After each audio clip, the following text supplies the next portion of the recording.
জায়গাতে দেখুন কতটুকু উপরে আছি, মিনিমাম 3 তলার উপরে। তো সে কাজটা করছে কি দেখুন,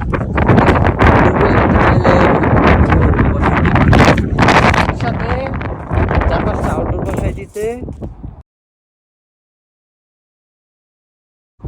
শুধু ওই একটা শুধু হাইসেন্সে। তো ওর রুম পাইপগুলো বেরিয়েছে, তো সব রুমের এসি বন্ধ দিয়ে রাখলাম, এসি আর কি বার করছি। তো কাস্টমারের প্রবলেম হলো যে এটা ঠান্ডা আসে না কেন। তো এখন আইসা দেখি এই যে দেখুন সাকশন পাইপটার মাঝে আপনার মানে হয়তো বা আপনার টাইট দিতে পারে নাই, বা এই দিক দিয়ে আপনার দেখুন অয়েল বের হয়ে গেছে। তো এখন মিটার আনছি, চেক দিব, তারপরে দেখতে হবে কোন জায়গা দিয়ে আসলে মূলত গ্যাসটা বের হয়েছে।